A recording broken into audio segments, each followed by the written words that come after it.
Welcome to the Heartbeat Chronicles, the podcast that delves into the intricate dynamic of love, sex, relationships, lifestyle, journaling, counseling, and therapy, and the messy in between. Get ready to explore the various aspects of life's heartbeat and discover insightful conversations that resonate with you. In today's episode, we delve into the intricate art of balancing parenthood, partnership, and self-identity.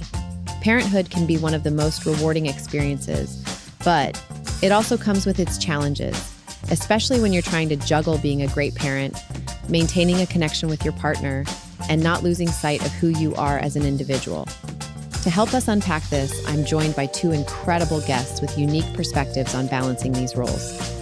First, we have Jess Coffelt, a mom of four and business owner who's navigated multiple cross-country moves, deployments, and the wild world of parenting. And then we have Gavin Stones, who will be joining us on part 2 of this topic, a former intelligence operative turned parenting expert who's reconnected with his estranged daughter after 20 years and is now balancing his family dynamic with stepchildren, his youngest daughter, and the challenges of life. In this episode, we'll explore how they've managed to stay grounded in their roles as parents, partners, and individuals. And we'll dig into the real strategies they use to avoid exhaustion, keep resentment at bay, and continue nurturing their relationships. Get ready for a heartfelt and insightful conversation, because being a parent is messy, but it's also filled with love, growth, and plenty of laughs along the way. Hey there, beautiful souls. Welcome to another heartwarming episode of Heartbeat Chronicles. I'm Riley Mitchell, and I'm so excited to share this space with you today. For those tuning in for the first time, you've just joined our amazing community of soulful ambassadors. That's what we call our incredible listeners who bring their whole hearts to these conversations about love, life, and relationships. To our regular soulful ambassadors, welcome back home. And to our newcomers, you're now officially part of our soul family, where every story matters and every heartbeat counts. I'm thrilled to have you all here as we dive into today's meaningful conversation. You know, today's episode holds a special place in my heart because it was actually inspired by one of our own soulful ambassadors. Early this year, I received this beautiful message from a soulful ambassador who's about to embark on the incredible journey of parenthood with his partner. He reached out asking if we could explore parenthood and how becoming parents affects relationships, and I couldn't help but think how many of you might be wrestling with similar questions.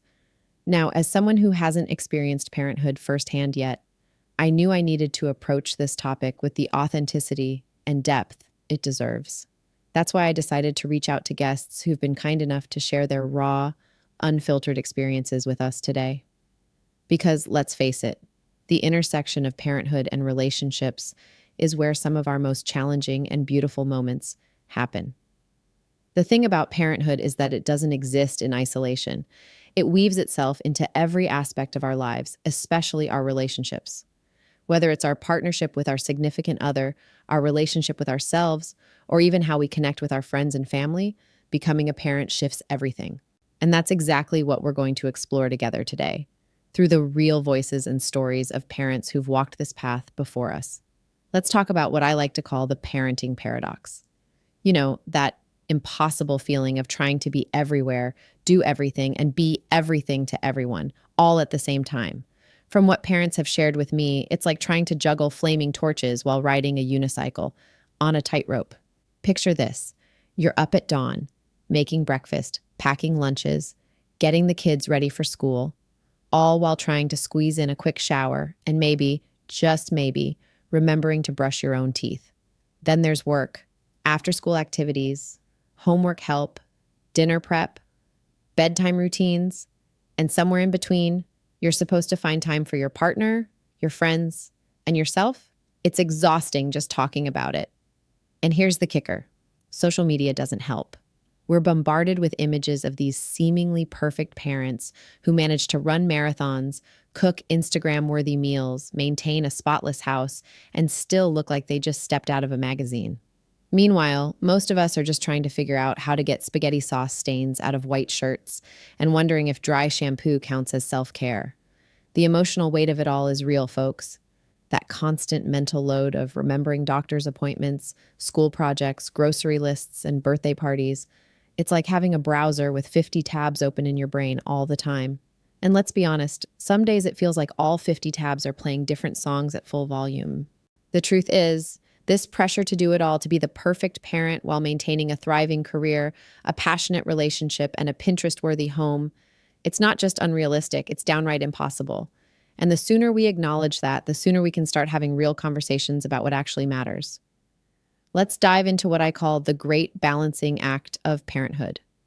You know that moment when you finally get the kids to bed and you collapse on the couch, only to remember you haven't had a real conversation with your partner in days, or that gym membership that's been collecting dust since your little one started walking? Yeah, we need to talk about that. The guilt. Oh, the guilt. It shows up like an uninvited guest every time you consider doing something just for yourself. Want to take a bubble bath? Guilt whispers, shouldn't you be folding laundry? Thinking about a date night? Guilt chimes in, but your child had a rough day at school. It's like wearing an invisible backpack filled with should-haves and could-have-dones. And then there's your relationship. Remember those spontaneous weekend getaways? Now planning a simple dinner date requires military-level logistics. Who's watching the kids? What if they need us? What if something happens? The mental gymnastics we do just to justify taking 2 hours for ourselves is honestly Olympic-worthy. The thing about personal needs is they don't disappear when you become a parent. They just get buried under mountains of sippy cups and stuffed animals. Your need for adult conversation, for quiet moments, for romance, it's still there, patiently waiting under piles of unfolded laundry and unanswered emails. Let's be real. When was the last time you did something just for you without feeling like you needed to justify it? When did we start believing that being a good parent means completely sacrificing our own identity? It's like we're trying to pour from an empty cup, wondering why we feel so depleted, yet still pushing ourselves to give more. This constant tug of war between what we need and what we think we should be doing isn't just exhausting, it's unsustainable. We've somehow convinced ourselves that taking care of ourselves means we're taking something away from our children. But here's the thing. What if it's actually the opposite? Here's the truth that took me a while to understand. Creating a healthy balance isn't about perfect equilibrium. It's about finding your own rhythm, one that works for your unique family situation. Think of it like a dance. Sometimes you'll lean more into parenting, other times into self-care, and that's completely okay. When you make time for yourself, you're not being selfish. You're being smart. Happy, fulfilled parents raise happier children. It's like they say on airplanes, put your own oxygen mask on first. You can't help anyone if you're running on empty. Let's talk about what this actually looks like in real life. Maybe it starts with small steps. A 15-minute meditation while the kids are watching their favorite show, or turning bedtime routine into quality time with your partner. It's about finding those pockets of opportunity in your daily life and making them count. And here's something powerful I've learned from talking to numerous parents. When you take care of yourself and your relationship, you're teaching your children valuable lessons about self-worth and healthy relationships. You're showing them that it's possible to be both a loving parent and a complete person with their own needs and desires. Remember, balance doesn't mean doing everything perfectly all the time. It means being present in whatever you're doing at the moment. When you're with your kids, be with your kids. When you're taking time for yourself, fully embrace it. When you're connecting with your partner, make that time count. Creating this balance isn't just about surviving parenthood. It's about thriving in it. It's about building a home where everyone's needs matter, including yours. Because at the end of the day, the greatest gift you can give your children isn't your constant presence. It's your healthy, happy, whole self.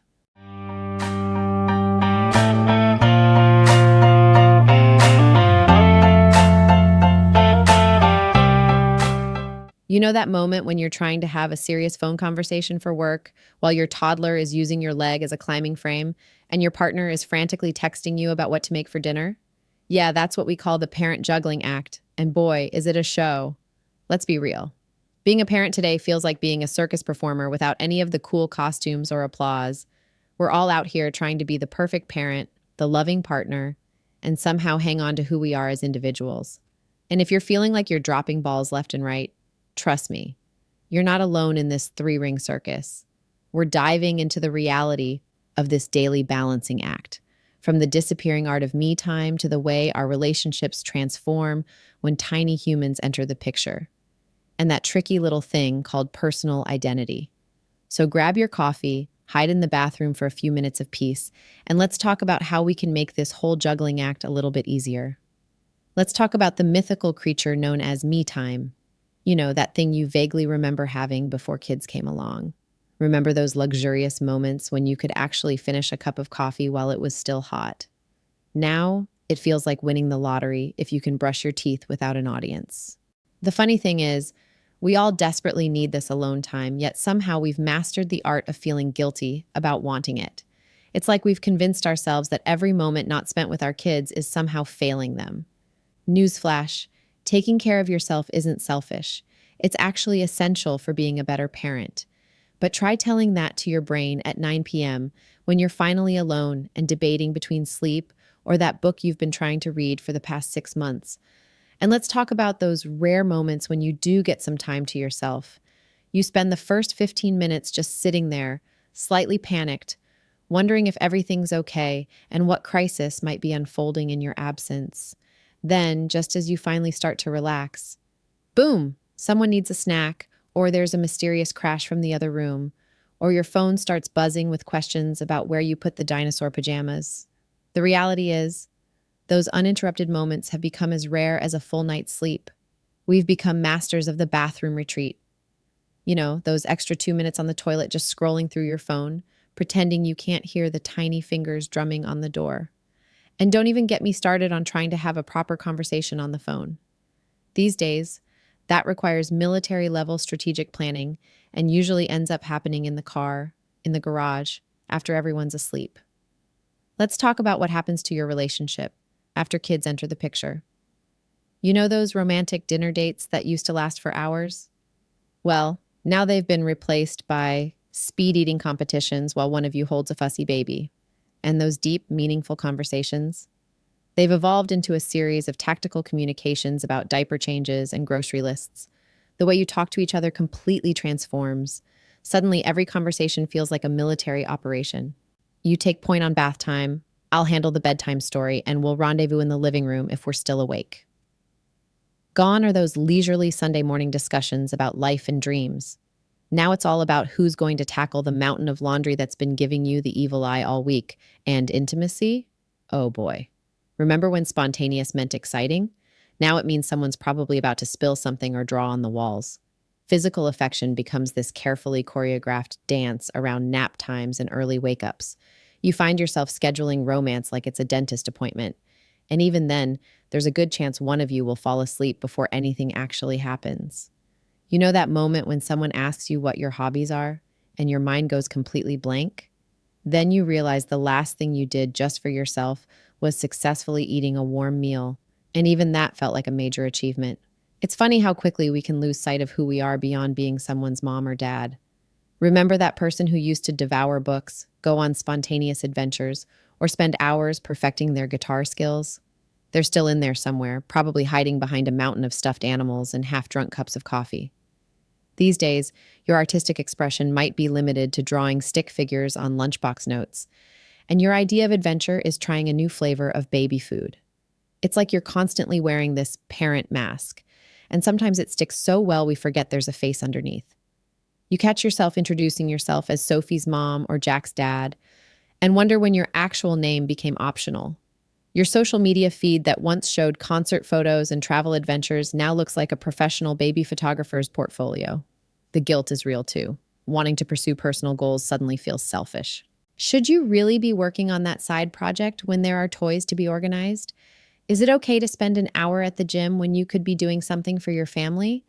The answer is yes, by the way, but try telling that to your parent guilt conscience at 3 a.m. But here's what's fascinating. Maintaining your identity isn't just good for you, it's crucial for your kids too. They need to see that parents are whole people with passions, interests, and dreams. You're not just their personal snack dispenser and chauffeur. You're a complex human being with layers that don't all revolve around finding missing socks and mastering the art of dinosaur-shaped sandwiches. Think about what message we send when we completely surrender our identities to parenthood. Do we want our kids to think that growing up means giving up everything that makes you uniquely you? Maybe it's time to dust off that old hobby, resurrect that forgotten dream, or simply remember what it feels like to be known by your actual name rather than just mom or dad. Let's be real. Finding the perfect balance between being a parent, partner, and your own person isn't like following a recipe. There's no magical formula where 2 cups of parenting, 1 cup of relationship time, and a sprinkle of self care will give you the perfect life. It's more like juggling while riding a unicycle. Sometimes you'll nail it, and other times everything crashes spectacularly. But here's the thing, you don't need perfect balance. You need a rhythm that works for you. Maybe that means setting up a weekly date night, even if it's just takeout and Netflix after the kids are asleep. Or maybe it's waking up 30 minutes earlier for that precious slice of solitude with your morning coffee. Small changes can make a big difference.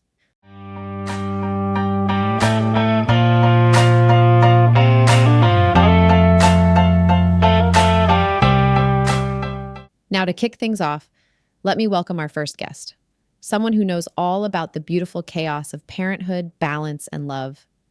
She's a mom of 4, married for 20 years, and has navigated cross-country moves, deployments, and running a business, all while keeping her sanity intact. Let's give a warm welcome to Jess Coffelt. Jess, I'm so excited to have you here. Please introduce yourself to our soulful ambassadors. Oh, my name is Jessica Coffelt. I am one of the co-hosts of Parties to Playdates, Laughs, and Lifestyles Unplugged podcast. We talk about topics related to moms and family, being married, a lot of fun party stuff. We share a lot of recipes because moms always need recipes because the kids are always hungry. And um, I have been married for 20 years. I have 4 kids, 2 girls, 2 boys, ages 18, 16, 15, and 13. So a whole just herd of teenagers. And we live in Florida, but throughout our marriage, we've lived all over the place outside of DC, in Utah, in North Carolina.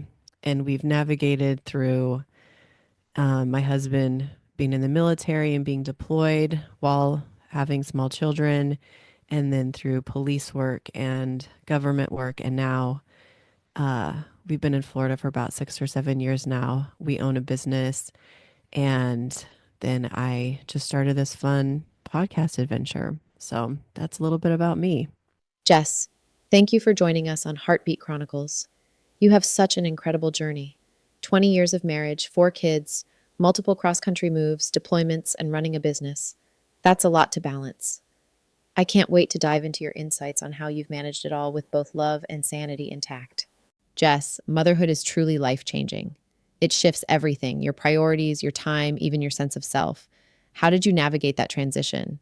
How did you redefine your identity after becoming a mom? But yeah, before I became a mom, I definitely was a very spontaneous kind of just Mm-hmm. whatever opportunities came my way, it was like, oh, I can go do this, I can go do that. And so after becoming a mom, you kind of realize that, especially tiny babies have a huge reliance on their mothers. Mm-hmm. And you kind of have to learn how to balance those kind of spontaneous opportunities. They're very different.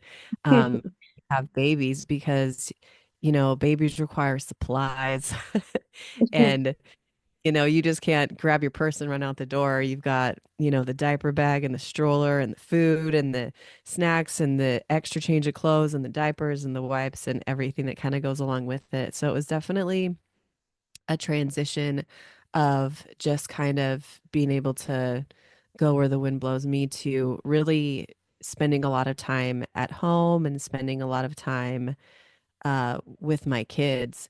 And so you, I really had to find ways to do spontaneous things, Mm-hmm.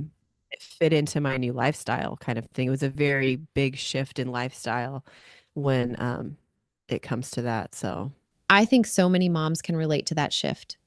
But let me ask, was there a moment when you felt like you lost yourself in motherhood? Like you looked in the mirror and didn't quite recognize who you were outside of being mom? And if so, how did you reclaim yourself? Yeah, so we, me and my husband have both always been involved pretty heavily in like our church and being connected with the community and stuff like that. And so it was challenging because you still want to be involved in things community wise and with your friends and things like that. But it definitely has a different feel to it. And then at the same time, you don't want to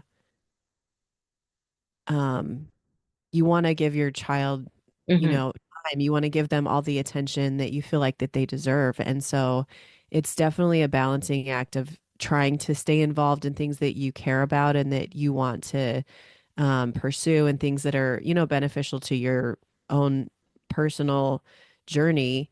And then at the same time, giving your child enough love and attention and all of that to be, to be well taken care of and loved. So, yeah, so I remember uh, I definitely had four kids at this point, and we had our kids really close together. So, by the time I had my fourth baby, my oldest daughter was almost five. So, it was four kids in 5 years. And Hmm. so, they're all very small, all at the same time. And, it's just a lot of cooking and cleaning and feeding and repeating all that over and over every single day. And I remember one point I found myself just feeling just so like drab, and I used to love to like dress up and wear fun shoes and do my makeup and do like crazy hairstyles, and I loved fashion and doing all those things. And I remember there was a moment where my husband said, "Man, like why are you always just in like pajamas?" And I was like, I don't go anywhere. I don't do anything. Why do I need to put that stuff on? Like, who Yeah. am I going to see? Nobody. It's just these kids. Like, I'm just running around taking care of kids. And he was like, well, he goes, I'd like to see you in something other than pajamas. You probably see yourself in something other than pajamas. And I was like, whatever. I was so upset and so frustrated. But then when I took a second to step back and look at it, I was like, oh man, like I do love to get dressed. I like to get dressed up. I like to do my hair. I like to look cute. And Hmm. so after we had that conversation, I really tried to take opportunities that maybe if I wasn't leaving the house that day, but Hmm. I had like thought of an idea of like, oh, I could put this and this together. I would just get dressed and do my hair, maybe put on some makeup just to feel like an adult again, I guess, not just some like little kid running around with all the little kids. Yeah. So that's something that as my kids have gotten older and as they've progressed out of toddlerhood and all that, I've tried a lot harder to think about the moments that I can take advantage of, getting dressed up or getting ready or doing something. And it's amazing how just that one simple thing, it doesn't have to be over the top, but it can be a 5 minute Hmm. thing, Hmm. but it makes me feel so much better about myself. And it just is almost giving a little bit of appreciation and like, hey, like you still look good. You're still Hmm. a woman. Like, still here. You haven't disappeared. So that was definitely uh a turning point that I remember in our journey. Wow, that is so cute. Sometimes we as women, especially moms, forget that we are women first. And I love that your husband had to remind you of that. I've actually heard similar stories from relatives who are married, and it's such a common thing. It's like you get into full on mom gear. And then one day, your partner's like, hey, babe, you've changed since we had a baby. And I totally get what you were going through. It's easy to lose yourself in motherhood, but it's so important to find that balance. Easy to get caught in a cycle of just doing the same thing all the time, Hmm. especially when your mind is constantly thinking about other people. Like when you have kids, especially multiple kids, your mind is constantly thinking about what's next. Like when do they have to sleep? When do they have to eat? When do we have to get them? How much time do we need to get them ready if we want to go somewhere? Do we want to go somewhere? Like all of those things, you're navigating their entire lives for many, Hmm. many years. And so it's easy to get caught up in that. And you're only caring about what they're doing and what they need, and you can really easily forget about yourself. Now, I know a lot of moms struggle with guilt when it comes to taking time for themselves. What has helped you prioritize your own well being while still being present for your family? Yeah, so the biggest thing I feel like is remembering that when we don't take care of ourselves, we're a lot more irritable, and um, we don't make the best decisions, and we can kind of lose a little bit of our own insight, our own personality, because we're not we're just run dry. Like, we're exhausted, we're tired, we're sick of doing all the mundane things that are required. And I Mm-hmm. think the biggest thing is to remember, if we don't take care of ourselves, our kids aren't going to get the best version of us. You know what I mean? Like, if I don't give myself a break, if I don't take time to take care of myself, then my Mm-hmm. kids are going to get grumpy mom. They're going to get irritable mom. They're going to get short, impatient mom. Mm-hmm. When if I take the time to, ask my husband, like, hey, I need an hour to go do this, or even a friend or a relative or a neighbor, like whoever you trust, it's okay to ask people to help you, Mm-hmm. and to say, hey, listen, like, I can't, if you can't pay them to do it, you know what I mean? Like, there a lot of parents are financially strapped. Like, it's okay to ask people for help or to trade people for help. Like, I had friends when my kids were young that we would say, okay, you bring your kids over here and you go get stuff done. And Mm-hmm. then on another day, I take my kids to her house and I go get stuff done, Yes. Yeah. because we knew the value of having a break and taking a minute and looking at it not like, oh, I'm guilty, I should never leave them with somebody else. Understanding that if we can take the time to take care of ourselves, we can ask people for help. It makes us better parents. It makes us better people, because we're happier, we're more balanced, we Mm-hmm. don't feel so exhausted, and we have something else, we have something to give because we've given ourselves a break. Yeah.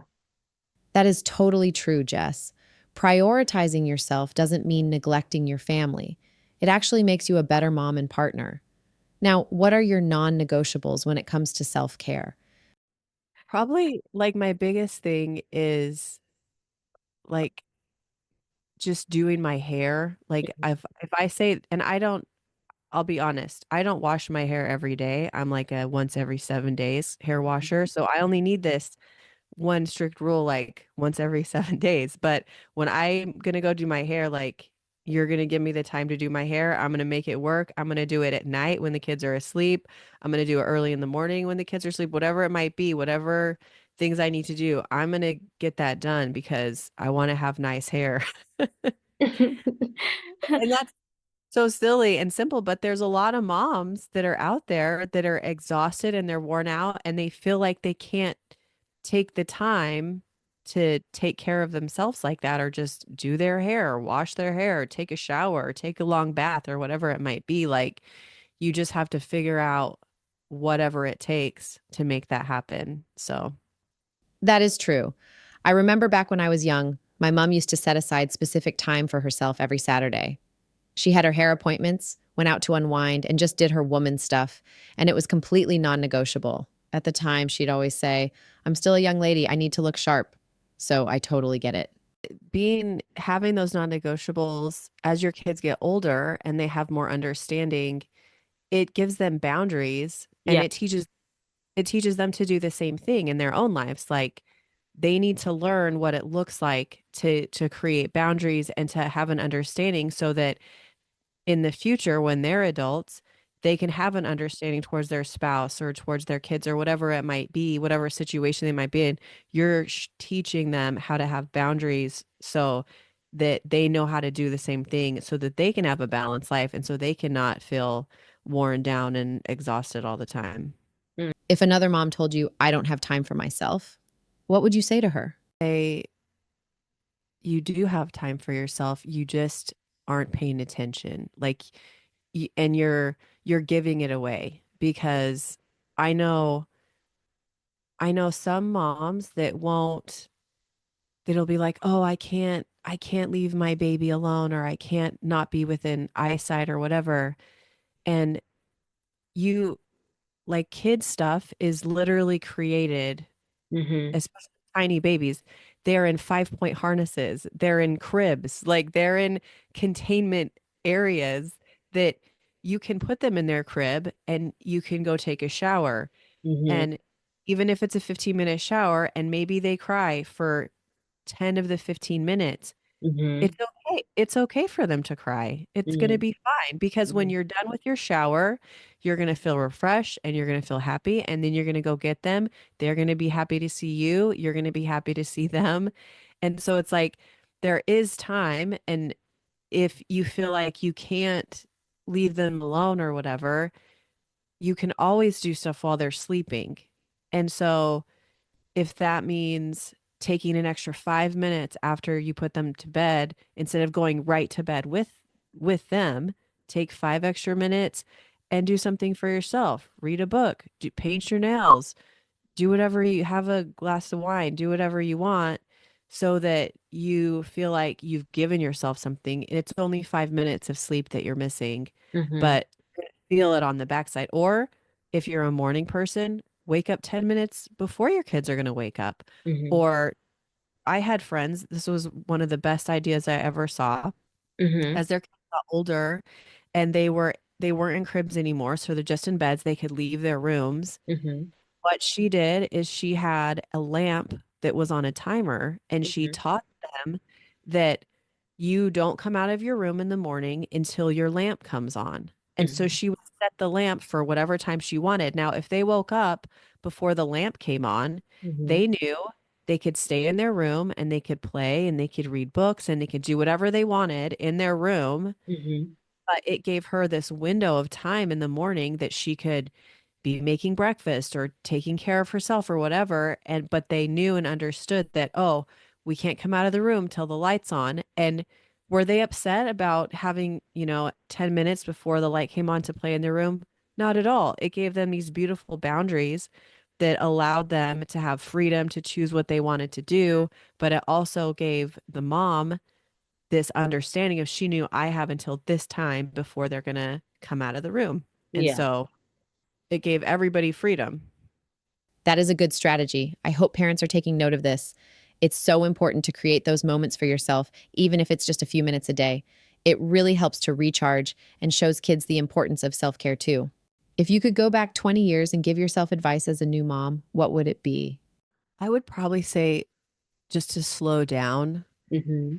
because I feel like sometimes I was just in such a rush just to like get to the next thing or to continue on, and I feel like I kind of lost a little bit of just like enjoying and watching my kids grow up, because it was like, oh, we got to go do this. Oh, we're going to go do that. Or, oh, it's time for this kind of thing. Just, I wish I would have slowed down a little bit more and Mm-hmm. just kind of just watched kids be Yes. kids. Out of that. But I feel like there were times that I think we could have just not done so much Mm-hmm. and really enjoyed it a lot more, because it goes by so fast. Moms always say that, like, oh, the days are long, but the years are short. And it's true. The older the kids get, the faster the years go. And the more you're like, oh my gosh, what happened? Like my oldest is 18, Mm-hmm. and 8 years ago, which is not very long, she was only 10.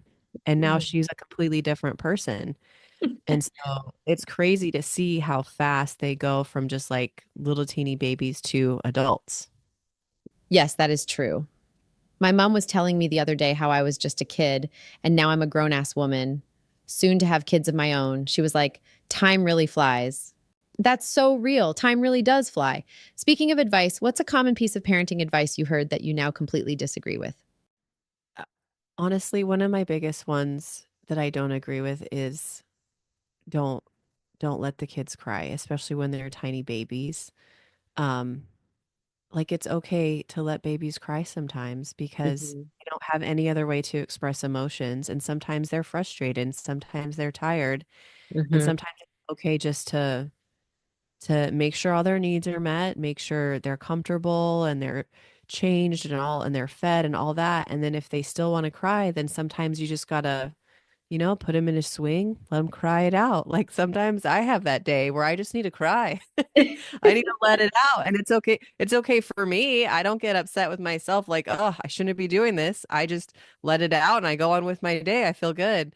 So I think that's the thing where I think sometimes people think kids are so fragile and they're so like non-resilient, and just allowing them to release some emotions when they're tiny and don't have any other way to express themselves. And I know people will disagree with me on this because there's a whole debate about it, but that's the Yeah. one piece of advice that I would say, uh, not my favorite. It's like you're spoiling them. They'll get used to crying just to get attention, and you'll be running like a robot, constantly wondering what's wrong this time. I used to see this with my younger cousins. My aunties would drop everything they were doing to check on them, and eventually the baby got so used to it that it became really hard to leave them with anyone else. It's like they built this dependency that made it tough for them to adjust to other caregivers. I personally prefer your tactics. It makes so much sense. And it's not you're not abandoning them. You're paying attention to what's going on. You're being aware of their surroundings and the situation. Yeah. But at the same time, it all comes back to those boundaries and like you said, the training that you're training them that Mm. if they any little peep out of them, you're going to be all over them. So there's definitely a balance to it, but um yeah, that's Mhm. one of my things. That makes a lot of sense. Now, I have to ask, what's the one thing that has surprised you the most about motherhood? Probably how your kids' personalities will highlight all the worst parts of your personality. Um, they really are a window into your soul sometimes, I feel like, where they'll say and do things and you'll be frustrated or irritated, like, why would they do that? And then when you take a step back and think about it, you're like, oh my gosh, that's exactly what I would do. You realize like some of this stuff is learned behaviors and some of it is just kind of built into their DNA, which is also very intriguing to me. Mhm. But it's definitely one of those things to where any of the weaknesses that you have as a person will be exposed by your children. And sometimes it's subtle just by Mhm. their actions, and other times they'll just straight call you out on things because kids don't have filters and they don't have social politeness Yeah. in situations. And sometimes you'll say and do things and they'll just straight call you out on Mhm. your junk. And so that's probably been the most surprising thing. Like you don't realize they're going to teach you a thing or two about who you are as a person. And how are you coping with teenagers? Teenagers are fun to me. I think it is so interesting to see how they think they know all the things and they'll tell you stuff and they think they sound so smart, and then you'll have a conversation with them and just expose a lot of issues in what they're talking about. And what's funny about teenagers is my kids have been really great kids. Like they're not getting in a lot of trouble. Mhm. They're not giving lots of attitude. They're not being rude. They're not, because we train them very young to be very respectful and very understanding. As they learned how to communicate and all that, we tried very hard to make sure that they're heard and they're understood, and Mhm. we take the time to listen to their perspectives. But at the same time, it's amazing because you'll be like, oh, they're good, they understand the rules, they understand the guidelines, and then one day they'll just not do what they're supposed to be doing. They'll completely forget all the rules and make a terrible decision that gets them in trouble at school or at home or physically or whatever it might be. they'll just Mhm. make these terrible decisions. And it's so interesting because as a parent, you're like, oh my gosh, that is a reflection of how we've raised them and how could they make that decision? But when you take a second to think about it, we all did that Mhm. as teenagers. We all made stupid decisions, and it's just a part of growing up and learning how to be a human, learning how to be an adult. And it's very interesting just to see how it's not the end of the world when they make mistakes. Oh, wow, that's interesting. So, how did you communicate sex education to them and all that? I remember when I was their age, my mom sat me down and talked to me about sex education. And I was like, why are you telling me these things? I don't want to hear this. I felt so uncomfortable and embarrassed with the conversation. So, how did you manage to do that with your kids? So when my kids were about that age, they were like around between like 9 to 12 years old, about that time frame. Mhm. We were living in Virginia and we had a farm. And so we had cows and chickens, and we were also breeding dogs. So we had like 12 dogs that we were breeding. So lucky for us, we had kind of a real life example of the birds and the bees because they would see the dogs, doing their thing, and they would Mhm. ask questions. Yeah. And then they would see the dogs have babies, Mhm. they would see the little puppies. Mhm. And so, it was kind of it was a nice way to like open up a conversation because it almost felt more like this is nature and this is scientific and Mhm. he's the same way and this is how it goes. And for me, the sex part of it was always kind of secondary because in my mind, especially for girls, Mhm.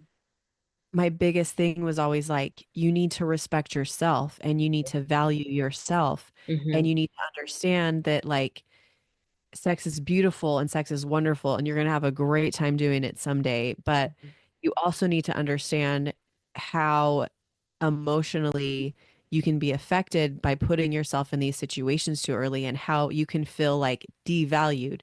It's not that you shouldn't be having sex, it's that if you give somebody the opportunity to do something with you Mhm. and you're not ready for that and you're going to walk away feeling bad about yourself. And I don't want you to feel bad about yourself. I want you to feel happy about your decisions and I want you to feel confident and strong and valuable that you Mhm. felt like, I'm being a strong woman kind of thing. And then for my boys, Mhm.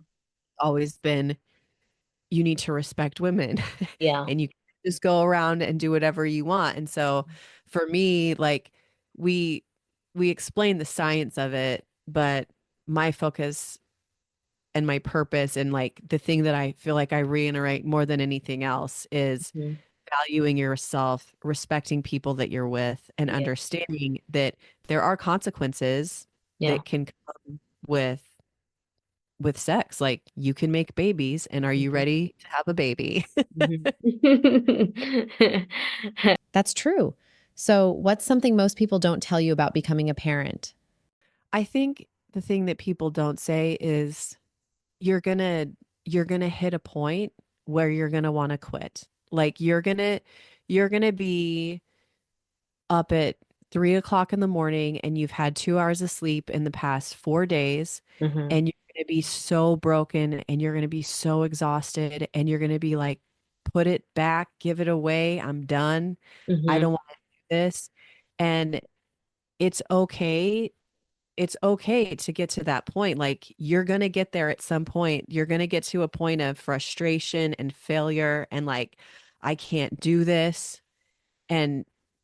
And those are the moments Mhm. that I feel like as a parent, you know, taking that in and understanding like this is going to be painful, this is going to be difficult, it's going to be the hardest thing you ever do, Mhm. accepting that and then trying to think about when I get into that situation, what's going to help get me out of it kind of thing. Like, what do I need to get out of that situation as far as asking for help or changing a schedule or learning how to create better boundaries or whatever it might be to prevent you from getting to that point of failure.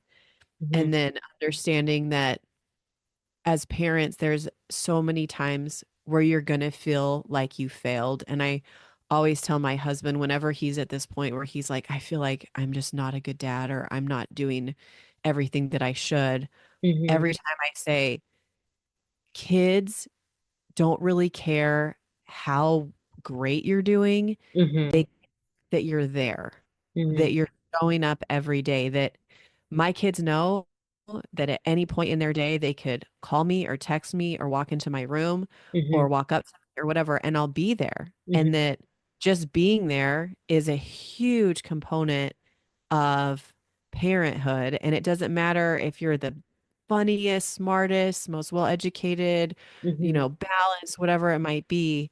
They just Mm-hmm. want you to be there and know that you're there for them. Like they don't need a ton of all the fluff and all the extra stuff. So Yes, that is true.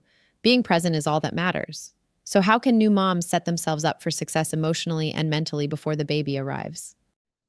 yeah, just maybe do some research on sleep training is one of the biggest lifesavers that I had, where I had a friend who she ended up having 8 kids, but when I first met her, she had 5. Mm-hmm. And she gave me this book about sleep training, and it was the best thing she could have ever done for me because it allowed us to train the baby to sleep through the night.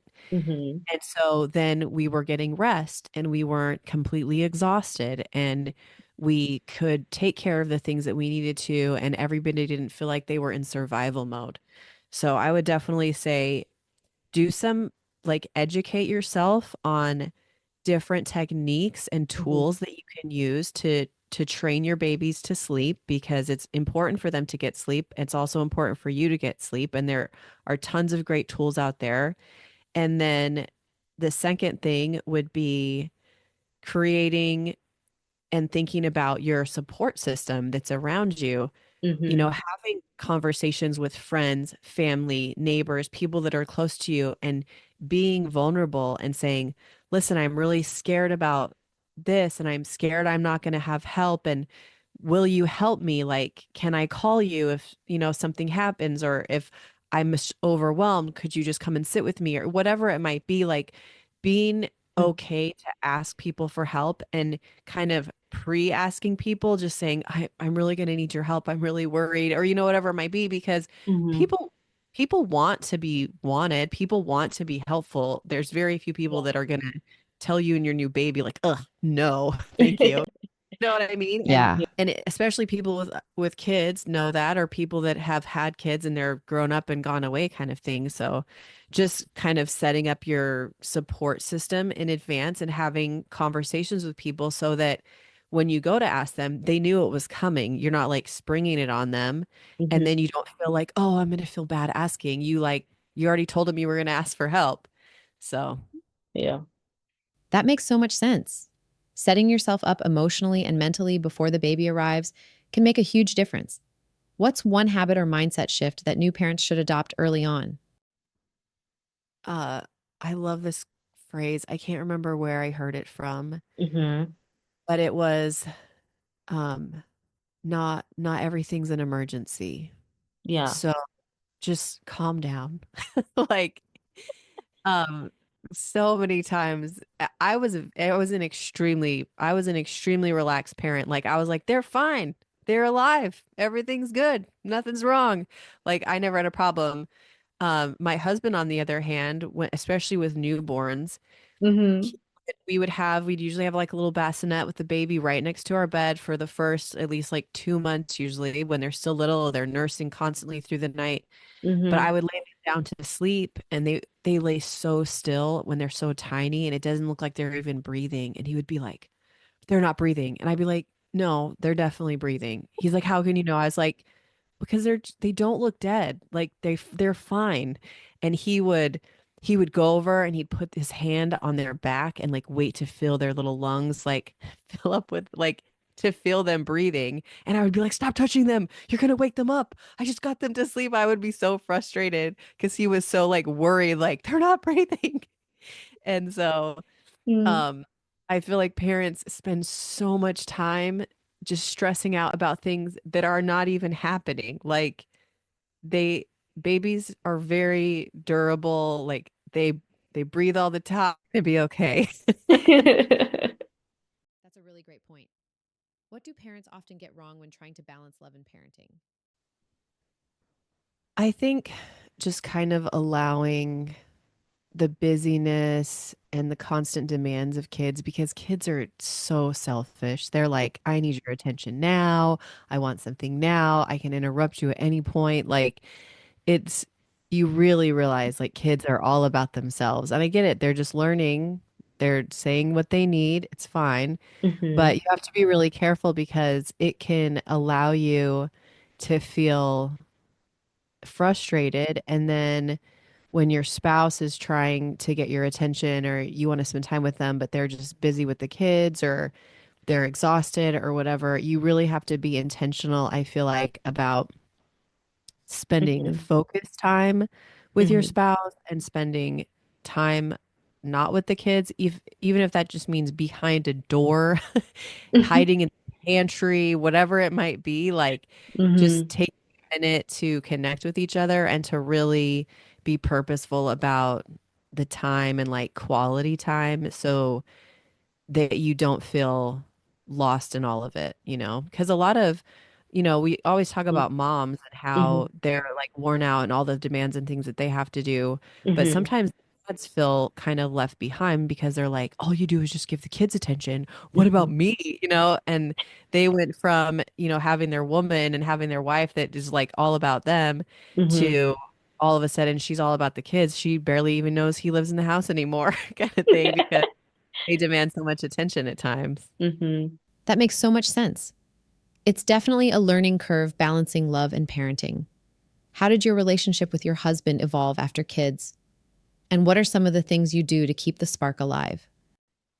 Yeah, so you definitely um there's just a lot more communication I feel like that has to go on because you're coordinating, especially as kids get older, they're involved in a lot of different things and have a lot of different schedules Mhm. and are kind of in different phases of life. Mhm. And so you really have to communicate so that you and your spouse are on the same page so that you can make things a priority. Like I am a huge believer in date nights Mhm. and scheduling things to whether, even if that doesn't mean you're going out for a date night, but Mhm. setting up a blanket in the backyard under the stars and Mhm. just spending time together and making it a priority, saying like, you're my person and I want to spend time with you and I care about you and I need this time and it doesn't have to be a huge thing, but when you set that time aside and be purposeful about it, it makes a huge difference in Mhm. relationships Mhm. because both of you have changed. Mhm.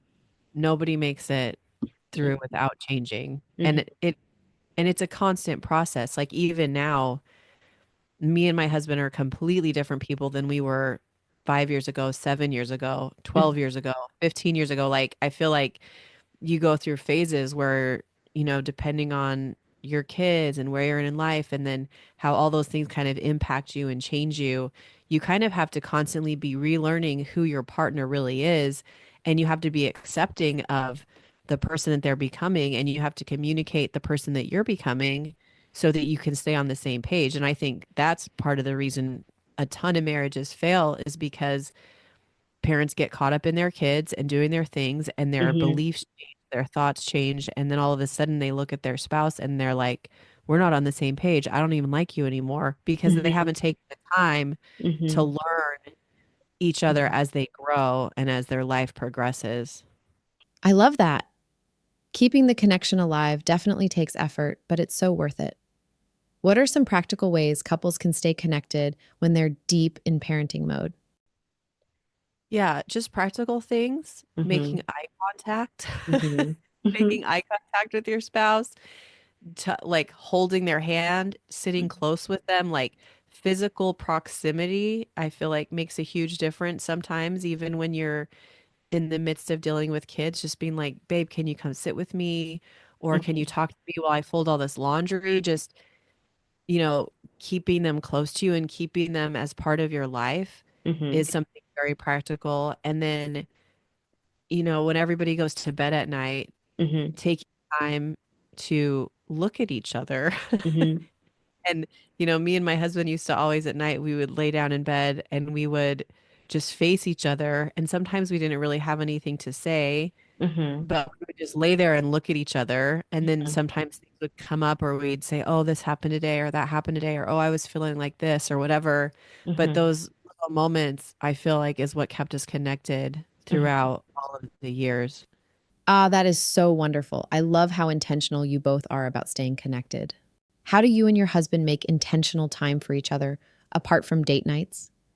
I would say just communicating what when you want to spend time with people. There's a great book, I think it's called The Relationship Cure, Mhm. but it talks about how all relationships, you give bids for affection. So, hey, I'd like to see this movie, or hey, do you want to come do this, or oh, come sit by me, or whatever. All those things are bids for affection. And the way that we respond to those bids is Mhm. actually a huge tell of how long lasting your relationships will be. Like, it's this fun scientific study that they did. And Mhm. so I think the biggest thing is just being intentional in asking for what you want. I want to go do this thing with you. I want you to participate me with this. I want to sit with you and do nothing. I want to just hold your hand. I want to get dressed up. I want to go to dinner. Whatever it might be that you will make you feel connected with your partner. You have to Mhm. tell them, because Mhm. a lot of times maybe you should not want that, or maybe they don't realize, or they're tired, they're not paying attention, whatever it might be. You Mhm. have to say what you want and express to them the importance and the value that it is to you, so that they understand, like, this is important to me and this is Mhm. what I want to do. Mhm. So Moms often carry the invisible workload, schedules, meal planning, emotional labor. How do you manage the mental load in your household? yeah, this is probably one of the most Mhm. difficult parts. uh, just because for me personally, I'm not super organized, and I'm not a big planner. And so Okay. Mhm. I feel like moms that are good at organizing and planning usually make great moms, because there's a lot of coordinating that happens with children, like just all the things, laundry, food, etc. Mhm. But for me, there was definitely times when I was so overwhelmed and was like, I don't know how to do this. I can't keep up on this laundry. I Mhm. feel like my kids are just eating cereal every night for dinner, like you just get overwhelmed. And I think sometimes, or in those times, the thing that I found the best was just to like take a step back, Mhm. take a breath, and be like, I don't have to be perfect. Mhm.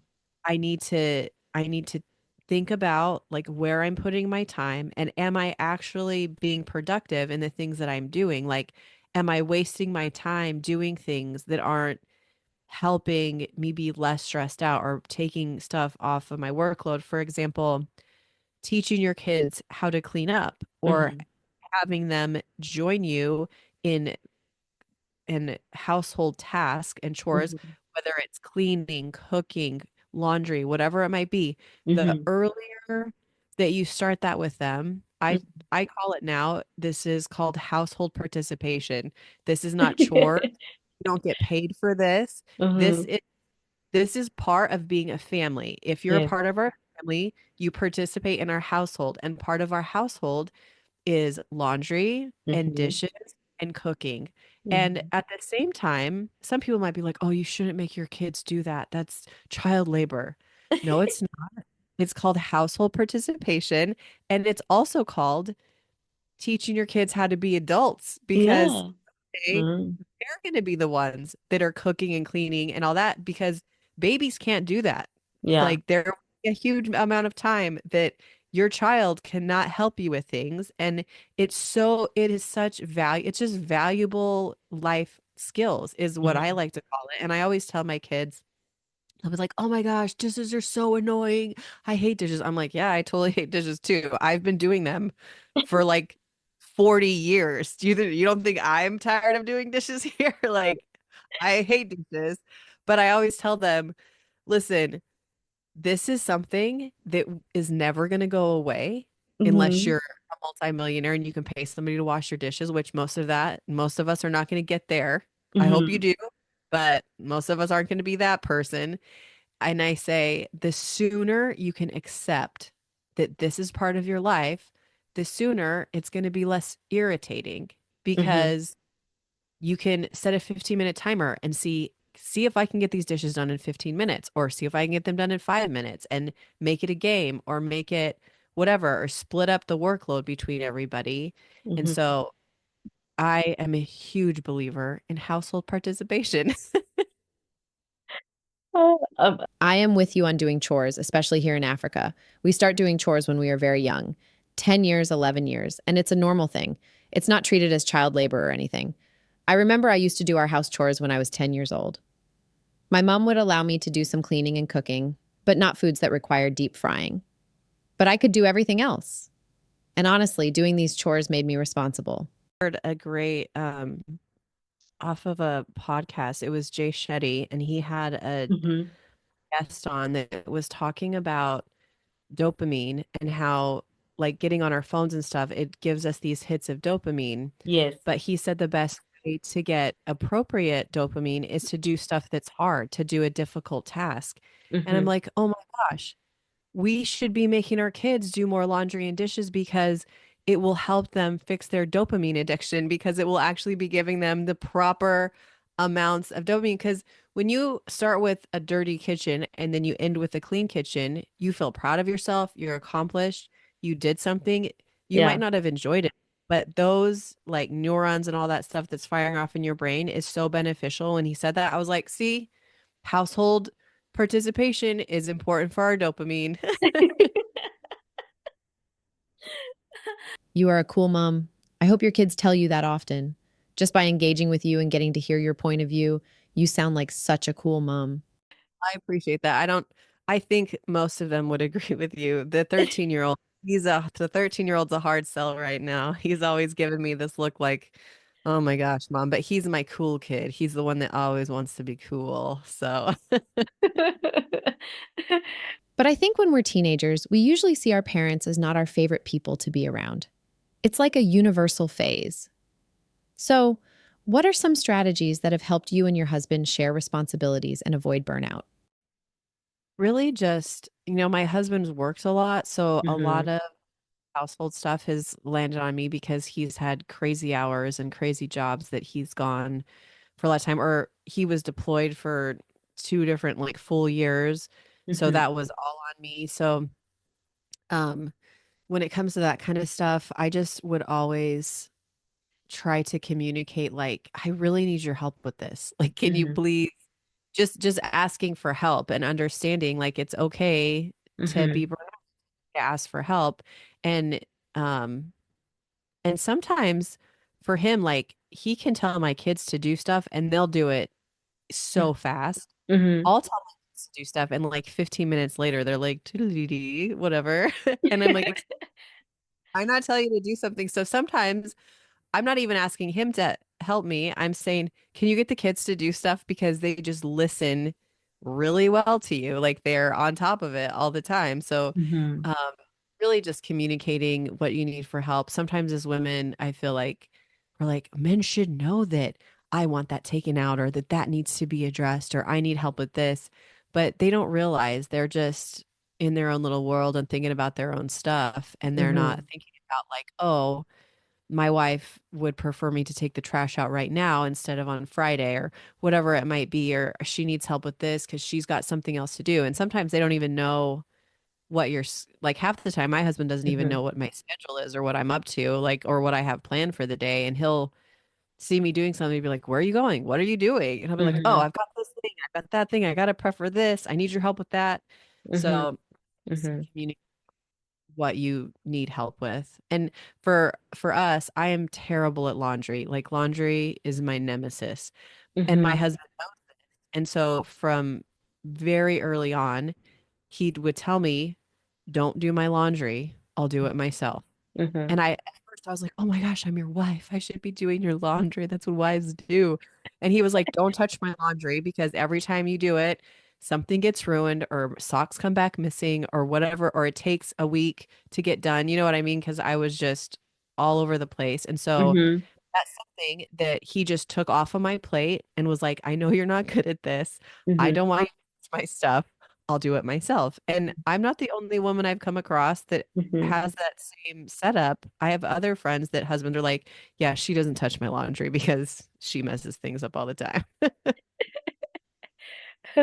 Yeah, okay. It's good to balance. Everyone has their own weaknesses, and it's important to fill in where your partner falls short to create that balance in your relationship.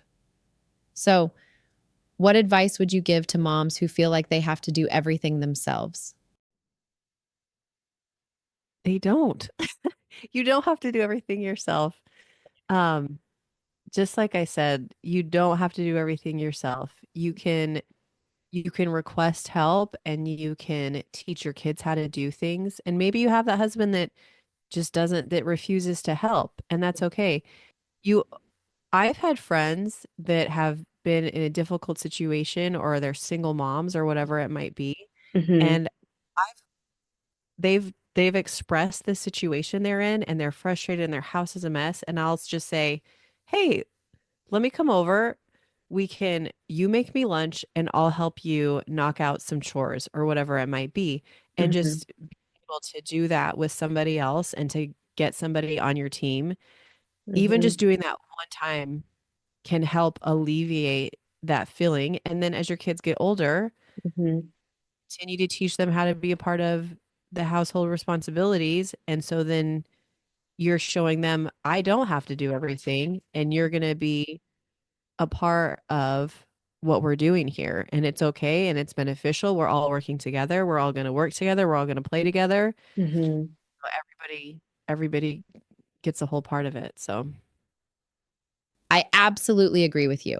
It's so important for moms to realize they don't have to carry everything alone. Now, parenting and marriage can be exhausting. What strategies have helped you and your husband avoid resentment towards each other? I would say just taking the time to just remember like why you like them in the first place. Because that sounds silly, but sometimes you get frustrated or tired or whatever it might be, and you're like, they're not doing anything. They don't care about me. They don't love me. This is Mhm. ridiculous.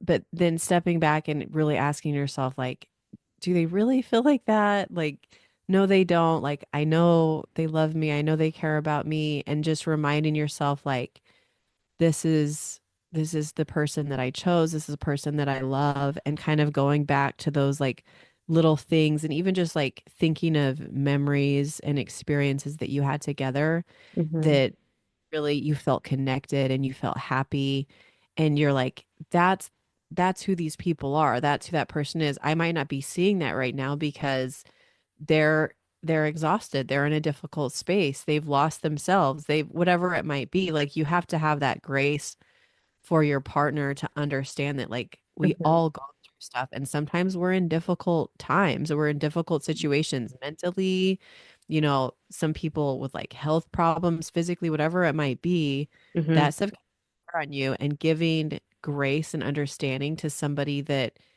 is your person and that you've committed to, and them doing the same thing for you will Mhm. carry you through a lot of those difficult situations and those times when you're, frustrated. That is true. Going back to those memories when you actually really felt their presence and love really helps with knocking out resentment feelings. How do you recognize when you need a break? And what do you do to reset? Well, I usually notice when I'm grumpy, and I'm not a super grumpy person. So, and Mhm. I'm not super short with people. I'm very patient. I'm very playful. I'm Mhm. goofy. And when I see myself not being that anymore, when I'm constantly irritable, when I'm frustrated, when I feel like overwhelmed, just dragged down, is when I'm like, oh no, like something's off. Something's not right. And so I try to do stuff that I don't normally do. And I feel like it kind of helps reset. So we're lucky enough to live right next to the Gulf of Mexico. Like 5 minute drive, I can be on a beautiful beach with Mhm. my toes in sand and beautiful water and dolphins and just all the magic. So Mhm. sometimes if I know I'm in a place of just frustration and burnout and I'm exhausted, I'll just get myself a coffee or Mhm. grab myself lunch from somewhere and I'll drive to the beach Mhm. and I'll just go sit and just be in nature and put my toes in the sand Mhm. and just take a minute to like enjoy myself, do something that I normally don't do on a regular basis. And I feel like just kind of removing yourself from your situation for a minute sometimes Mhm. can give yourself like that breath of fresh air. And maybe you can't go to the beach or leave your home or escape or whatever, but you can, like I said, find a closet and a candy bar. You know what I Mhm. mean? Like Mhm. find something that you can just sit and be like, this is my time. I'm going to enjoy Mhm. this candy bar locked in my closet. I'm Mhm. going to turn on some loud music so I can't hear anything else that's going on. I love nostalgia. Like when I'm in my car and I listen to like 90s music, like high school, middle school music, Mhm. it lifts my mood so fast. Like I just feel happy and carefree because that's who I was when that Mhm. music entered my life. So sometimes doing stuff that's nostalgic, I feel like can kind of reset our brains and like remind us who we are and, the person that we really want to be. Mhm. Mm. Has there ever been a moment where you felt completely overwhelmed? How did you get through it? Yeah, there's been lots of moments I felt completely overwhelmed.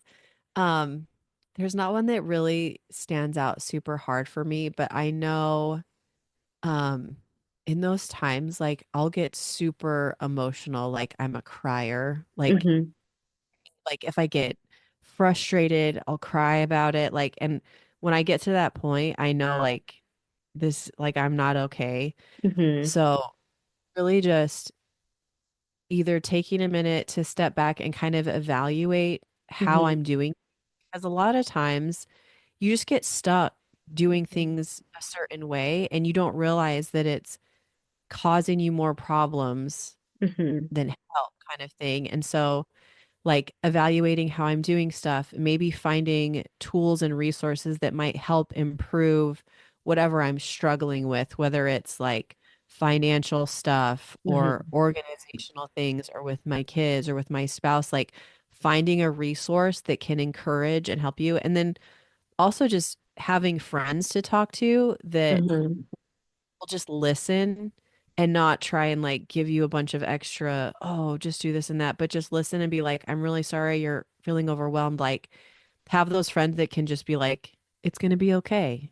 Mhm. Like, got this. Like, it's going to be okay. We're going to figure it out. And then just, I feel like sometimes just like researching and seeing that other people know how to fix what's going on and just Mhm. trying to employ tools that can improve whatever situation might feel overwhelming like that. Okay, I would like us to take a break. And when we come back, Jess will be answering some of your questions on parenthood, how to balance your relationships, being a parent, and still being able to be you in all the chaos that comes with it. Stay with us.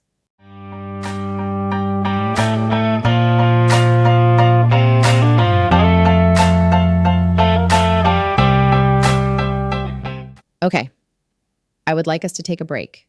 And when we come back, Jess will be answering some of your questions on parenthood, how to balance your relationships, being a parent, and still being able to be you in all the chaos that comes with it. Stay with us. Oh, that one's fun. I loved baby bumps. I loved having a big fat belly. It was my most favorite thing in the world. I was always I was always rubbing it and touching it and getting other people to rub it and touch it and be like, "Oh my gosh, look at this." I think just in involving your partner in just the experiences that you're like feeling and then taking those opportunities when the babies are moving and doing crazy things and letting them feel that. Mhm. Um, my husband, he wasn't super talkative to the baby bump, but Mhm. I definitely know that like our voices have a huge impact. And I feel like Yeah. um, kids recognize their parents so early on, and Mhm. it's so mind-blowing. So Yeah. I think just letting them hear your voice or like music and stuff like that, I feel like is super powerful. Okay, that makes so much sense. It's beautiful how those little moments can create a deep bond even before the baby arrives. Now, another soulful ambassador wants to know, are actions like kissing the belly, cuddling, talking to the baby, or making playful noises actually beneficial for connection? Yeah, Mhm. definitely, because Mhm. not just on the baby side, but a father doesn't have that automatic connection that a mother has with the baby. Like the Yeah. baby's inside of you. You're making that bad boy, you know? Um, but for dads, they're just kind of like on the outside looking in. So I feel like any sort of interaction they can have and feel like they're part of it and feel like they're connected and kind of building that relationship, whatever it might be, with your baby Mhm. before make their big entrance, I feel like is super powerful. Okay, now another soulful ambassador is curious. Can you recommend books for newborns up to age 12 that would be great for bedtime reading? So I was thinking about this, and there's one book series. Um, I don't I don't even know what the name of the series is, but it's by this woman named Sandra Boynton. The last Mhm. name's probably pronouncing that wrong, but a lot of her books are about little animals and ducks, and they're really simple stories, and they're little like cardboard books. And I don't know why, but those ones I loved so much. They were kind of goofy.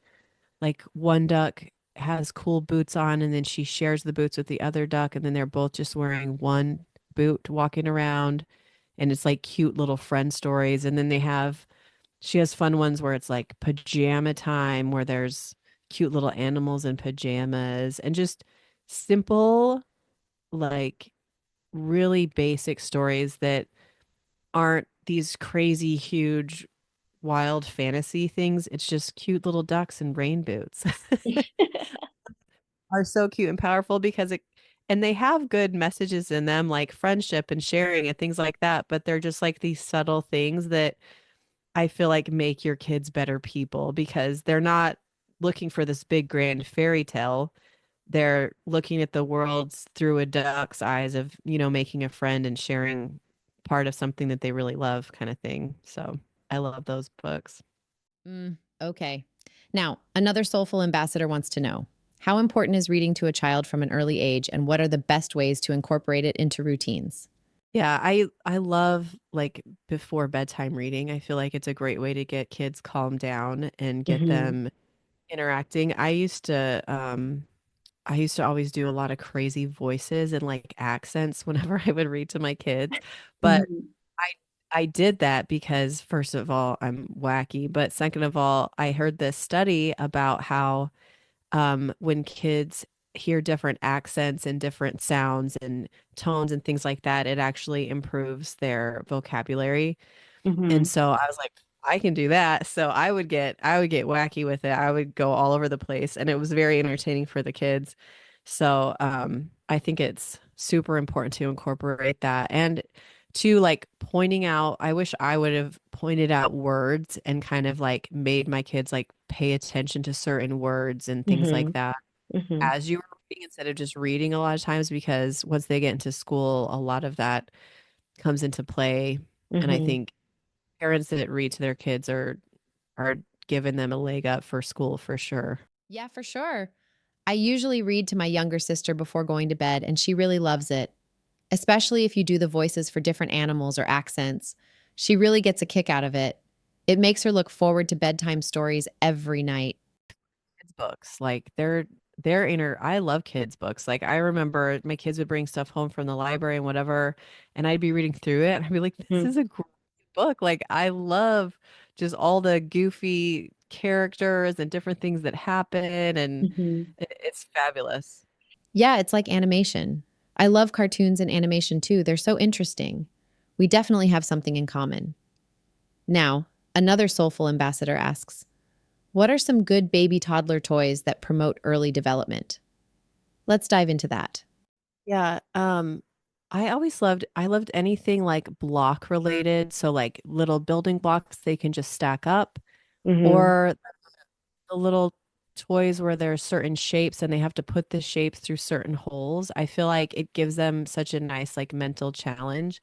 Mhm. And then as they get a little bit older, there's these great they're called mag formers, which they're kind of like flat plastic shapes that have magnets inside of them. So they kind of connect on the edges of the shape, and they're triangles and squares and all sorts of stuff, but they can build the coolest things with them. And it was one of my favorite things to give my kids. Like you can add this kind of like Legos where you can add to it as you go. And so they can get like a bigger set and build cooler things. And it was so fun just to see how their imagination would build all sorts of Mhm. stuff. It was so Mhm. fun. Great question. Another soulful ambassador asks, are there any specific types of toys, sensory, cuddly, interactive, that help children grow mentally and emotionally? Let's chat about those types of toys and how they contribute to early development. I always feel like, especially with little tiny kids, I feel like having like soft, fluffy, furry, those kind of things can be really soothing for kids. And even Mhm. now, like they have stuffed animals that are like the weighted stuffed animals. Mhm. So some kids that suffer from like autism and things like that, that Mhm. like the weight of like holding that little animal or like the texture of it can be super beneficial. And my kids always had certain little toys and animals that were just like soft and almost like they could just pet it to where it was like a soothing, comforting thing for them. Mm-hmm. Another insightful question from a soulful ambassador. Can you recommend educational TV shows or programs suitable for infants and young children? Let's dive into some of the best options that not only entertain, but also teach important skills. So the one that I've seen recently, and my kids are all teenagers, by the way, but I Mhm. discovered this one and it's super popular, which is Bluey, Mhm. which is so like I watched 15 episodes of Bluey on a flight a few months ago because they had it on the airplane and I was like, "Oh my gosh, I love Bluey." And I watched them all and they were so funny. They were so family oriented, like parents playing with their kids. There was this level of like playfulness, but still educating them. It was so funny. Bluey is probably one of the best cartoons I've seen currently that's out. And then another one that I love that's just off of YouTube Mhm. is called Cosmic Kids Yoga, and it's this woman who does she basically walks the kids through like a very basic yoga routine, but Mhm. there's a story connected to it. So you're like pretending that you're an astronaut, but you're also doing yoga at the same time. So it's kind Mhm. of a mix between entertainment and activity. And Mhm. so I love that. And she has this soothing, amazing British accent. And she always has like colorful sets, and there's all sorts of beautiful things happening on the screen, but it's very interactive. And I kind of love just the aspect of adding movement into something that kids are usually just like sitting around watching. My little sister and I love Bluey so much. She also loves Boss Baby as well. I just adore how family oriented Bluey is. It's such a great way for kids to learn about family values and how we behave together. In fact, her birthday this year is Bluey themed, cake and all. She's a Valentine's baby. So by the time our soulful ambassadors are listening to this, her birthday will have passed. But parents, trust me, you've got to watch Bluey with your kids. I'm warning you, you'll get hooked just like Jess and I did. Yeah. Yeah, it's fab. So good. That's such an important question. Balancing screen time is definitely a challenge for many parents. The key is moderation and setting boundaries. You want to make sure the screen time is used intentionally, whether it's for educational purposes or bonding time with the family. But equally, it's important to create space for physical play, outdoor activities, and face to face interactions. You don't want the screen to take over the child's world. What about you, Jess? How did you manage screen time with your kids while still supporting their healthy development? Yeah, I feel like that one's so tricky right now because it's so Yes. easy to give Mhm. kids screens to look at because they're so entertaining and it can distract them so much. Mhm. But,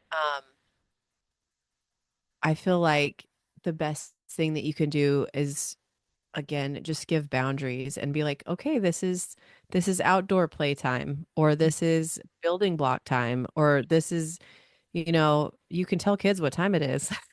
You know what I mean? And they might be frustrated about it, but Mm, um make that a part of their life, and they understand, like, oh, like, we don't get to watch TV all day, or we don't get to be on devices all day long. Then mhm, you can create those boundaries that's actually going to give them more good mental and physical stimulation, because my kids, they didn't have a ton of um access to screens and things like that. Like, we just had TV when they were little.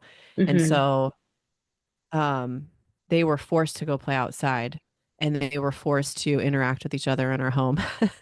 Yeah, it's crazy how much tech has taken over. I completely get what you're saying. Kids today are so hooked on their tablets or gadgets that sometimes they forget how much fun it is to just run around outside. I remember when we were kids, we'd be outside until our parents had to call us in. It's definitely a challenge when you're trying to limit screen time, especially with things like YouTube and Coco Melon being so captivating. We've been trying to strike a balance too for my younger sister. More outdoor play and fewer screens. It's all about making the transition fun so they don't feel like they're missing out, right? This is a great question from a soulful ambassador. Jess, what do you think about belly raspberries, tickling, and other playful interactions? Are these beneficial for a baby's sensory and motor skill development? Yeah, absolutely. My this is one thing that my husband was a professional at. Like, he Mhm, took our kids to the next level when it came to physical play, just like tossing them in the air and mhm, with them. And it's so funny because kids love to be physical, and kids love to be aggressive to crazy points sometimes, but it's really good when you engage with them like that, because mhm, it lets them release all this energy. It lets them learn their bodies. mhm, Obviously, you have boundaries when there are certain ages to where, like, you're not throwing the babies around. mhm, But that toddler phase when they're just climbing everything and all that kind of stuff, just getting on the floor with them and tickling them and letting them climb on you, and kind of those like play fighting, wrestling around, you're always going to lose kind mhm. of experiences is so fun and goofy for them. And I feel like it's one of those opportunities, especially for dads, that I feel like can sometimes be a lot more naturally physical with kids. Mhm. It's a great way for them to connect with their dad, is by just getting on the floor and being goofy with them. Yeah, for sure. Now, another great question from one of our soulful ambassadors. How can parents incorporate playful activities like these into bath time and bedtime routines? What are your thoughts, Jess? Yeah, I was never a super huge routine person, Mhm, but I had other friends that were really super routine people, and mhm, it was really fun to see, like, their kids looked forward to it. They were excited about it. They really enjoyed those experiences. I always loved making just like games out of things. So, you know, during bath time, let's see how many different hairstyles we can get your shampooed hair into. Let's see if we can fill up all the rubber ducks with water, just different goofy mhm, things like that, where you can kind of gamify the situation that gets kids kind of interacting and being goofy and playing with you. Was something that was good. But you got to be careful at bedtime not to get them too riled up, because mhm. you got to bring them back down. That is true. Now, here's another great question from another soulful ambassador. What are the best ways to encourage laughter and playfulness in infants and toddlers? What do you think, Jess? I think just doing your best to be ridiculous, like crazy faces, wild sounds. Like, I always loved animal sounds, and it's funny because we have my co-host, actually, from our podcast. She Uh-huh. has a half-year-old, and he was probably one or so. And I remember we were out to lunch, and she was getting her stroller and everything together, and I'm like, we're gonna wait outside because it was kind of a small place. So we stepped outside, and there was like a big Mhm, truck that drove by that had those brakes that are like, and I was holding him and I was like, "Oh, did you hear that truck?" And I like made my eyes really big and he looked at me like, "What?" And then I said, "Vroom vroom." Psh. And he started laughing so hard and I was like, "Did you hear it?" It said vroom vroom. Psh. And then he was full on giggling, like Mhm. losing his mind all over the most ridiculous little phrase that I did. And she came out and I was like, "Oh my gosh." I was like, "This truck just came by." And I did it again and he started giggling and I did it again. He started giggling. He thought it was so funny, but Uh-huh. kids, like for some reason, some things really get to them. So I Yeah. would try all sorts of stuff. I would talk in French accents. I would make crazy animal sounds. I Mhm. would try them to make the animal sounds, just giving them a variety of noises and creativity and different things like that because you never know Mhm. like what's gonna get them. And they Yeah. understand like, oh, this is a safe place. Like I can be goofy. I can be wild. I can let loose. I can express myself and they're Mhm. going to join me. Or you know what I mean? Like Yeah. it's it's okay to be goofy. It's okay to be yourself. So, Okay, let's go to the next question from another soulful ambassador. Can laughter and tickling strengthen the parent child bond? What are your thoughts on that, Jess? yeah, totally. It completely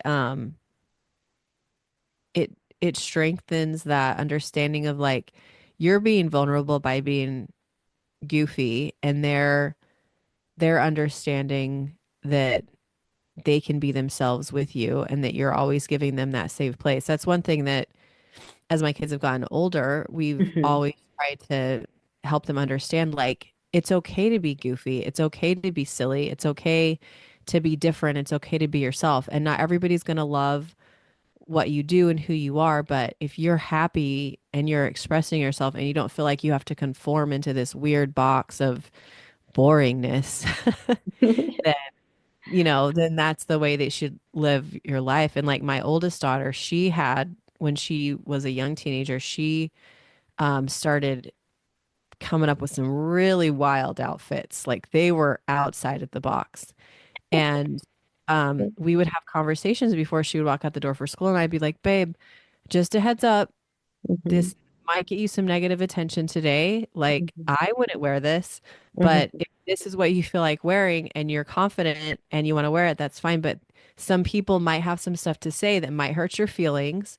But I'm Mhm. just giving you a heads up so you know, like, that could happen. If you don't want that to happen, you could change or you could just continue to wear what you want. And she continued to wear what she wants. And she is very brave and fearless when it comes to fashion and things that she wears. And even now she still wears things that I'm like, I don't know what that is, but but I love it. I think it's beautiful because she's being herself. And I've had Yeah. other moms say, Mhm. "Oh my gosh, like she's so cool. Like she Mhm. just wears whatever she wants. She just does whatever she wants." Like I would never do that when I was her age. And I was like, I don't know, neither would I. Like if there's no way I would walk out of the house in that. But she's confident in who she is and she makes those choices. And my only rule was ever like, please just keep it modest, really. Yes. Like as long as you have clothes on and like things are covered Mhm. relatively well, like I'm Mhm. on board. So That is so awesome, especially the way you are raising your kids to express themselves while being there to guide them. It's so admirable. So, another soulful ambassador asks, what essential baby gear should new parents consider purchasing? yeah, so if our probably top three baby items that were so useful is a a good stroller that's portable enough that is not exhausting to haul around, so that Mhm. when you want to go and do things like you always have somewhere to lock them down because you want your kids to experience the world, but you also don't want to spend your whole time chasing them down so they don't die. So Mhm. I'm a big fan of good strollers with cup holders and snack containers and all that stuff, and that Mhm. fit with your lifestyle and the way that in your vehicle. Mhm. Um, Second thing, if you're a parent that wants to spend time outside of your home a lot and with smaller babies that Mhm. are still on a pretty serious nap schedule. So like our babies were taking like 3 naps a day when they were small and Mhm. then it would break down. But we had one of those like portable play pens that like Mhm. fold down. So when we went to our friend's house, we could stay there for 3 or 4 hours and have dinner or whatever. But when nap time would come around, we would Mhm. pop up that they call them pack and plays here. Mhm. We would pop that up and the baby could take a nap in a nice, safe environment. And because we did it so often that they knew, regardless of where we were, if they went in the little play yard, it was Mhm. nap time. And so it Mhm. was so easy to still have relationships with people and have a good time. And then Mhm. the third thing that we used all the time is just those really simple little just like little bouncy seats. So like it's kind of just like an angled, almost like an L shape, but with more of an angle.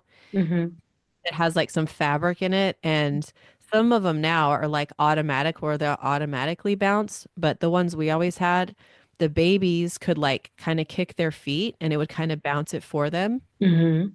Some of them have little like arches where there's like toys and stuff hanging, but it was Mhm. always a nice place where you could sit them down where they're not like before they can actually sit up on their own and they could just relax and be a part of the atmosphere like whatever you were doing it was easy to move around Mhm. but then they could kind of get some exercise, kick their feet, bounce, play with stuff, hang out. They could see you and like what you were doing and it was just kind of a really nice place. And then when you have multiple kids, it was Mhm. always fun. Like it was a safe place to have the baby when one of the toddlers wanted to like kind of interact with the baby. So we'd have Mhm. a baby and the bouncer, and then the toddler would be like bringing the baby toys or showing the baby things. And Mhm. it was a nice kind of safe zone for them to interact without us worrying about them like trying to pick up the baby or things like that. Okay, let's dive into another question from a soulful ambassador. Are there any must have items that made your parenting journey easier? Um, Other than those things that I listed, I would really say that the only other thing that was super helpful was the sleep training book that we had that my friend gave me. That was we referenced that thing nonstop through all of our kids Mhm. until they were like 2 or 3 years old because it gives you like a whole outline of how Mhm. to teach them to nap and how to teach them how to be on a schedule. That just saved us so much frustration and time. And our kids always were super well rested and super happy because they were on this really nice schedule. So um, that was the other one. Okay. Now, another question from a soulful ambassador. When should parents introduce solid foods and how do they know if their baby is ready? So we always did. We would always start with out with like really super soft, bland foods, and our babies were kind of was kind of different. I feel like when they start being able to like they've been holding a bottle on their own for a long time and they're getting to Mhm. the point where you're feeding them so much milk. Mhm. You're like they've got to be hungrier than this, you know what I mean? And I can't Mhm. I'm trying to remember how old they were. I feel like they were around like 8 or 9 months, depending, maybe as young as 6 months old when we would start to introduce foods and things like that. But really, there's a lot of great resources out there that kind of give That a pleasure nice is a net. guideline of how to introduce things that are low on the like allergy scale and things like that. But we always started with like cereal, like rice cereal, like the blended rice cereals and the super smashed up veggies and things like that, and just would gradually start to add those things in. Good point. Now, another question from a soulful ambassador. Should parents follow a strict feeding schedule or adapt based on the child's development?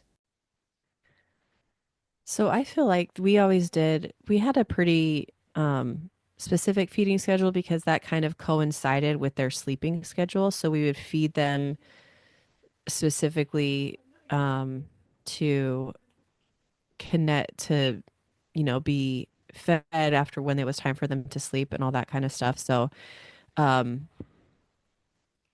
that was a big part of it. But we also, with kids, they're just burning so many calories all the time that Mhm. I feel like with kids, we would try to always do like breakfast, lunch, and dinner once they were eating solid foods. We're Mhm. doing breakfast, lunch, and dinner, but then we're always prepared with loads of snacks because sometimes once they start walking, they're just running everywhere. And Mhm. if you think about us as adults, imagine us as adults just sprinting everywhere we went.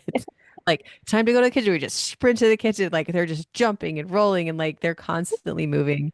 Yeah. So, I'm definitely a huge fan of doing real meals like 3 times a day and giving Mhm. like quality foods and making them try things. Mhm. Um, and then but also having reasonable snacks in between so that they're not just Mhm. grumpy and hungry all the time because they are really little, they're just little balls of energy that need some fuel. That is so true. My sister is always running around the house. Like she's going to the kitchen, jumping while walking, then running to the bedroom. She's literally everywhere all the time, just being super active. And the crazy part is, she never seems to get tired because she does it over and over again. And like my 13-year-old, he runs around the neighborhood barefoot all the time. And Well, mm, my kid that won't stop to eat. Like you'll find him just like running with the sandwich, or he'll just like grab a handful of something like as he passes through the kitchen. You mm. sometimes you have to like nail him down to be like, dude, it's time to eat food right now. You're gonna die. Like you're skinny. Let's get some meat in you. Like let's go. You're spending all this time going, and you don't have enough. Your kid has similar behavior to my sister. She wants to eat while watching TV, or she'll randomly start dancing in the middle of a meal. It's like she wants to do a million things at the same time, eating, moving, and being entertained all at once. There are a lot. All right, another soulful ambassador asks, when should parents start considering daycare, preschool, or nursery for their child? I feel like a lot of that kind of depends on how your kids are interacting and doing things. I feel like any early education stuff that you can make them a part of is beneficial Mhm. because schools these days are, I feel like, the more and more they're requiring kids to kind of know before they actually start school. Mhm. So I would, if you have an opportunity to take your kids to the library for a reading hour or even to take them to like mommy and me whatever reading time, this and that, a little craft thing, whatever it might be, even if it's not actual daycare, it might be something you just do with them.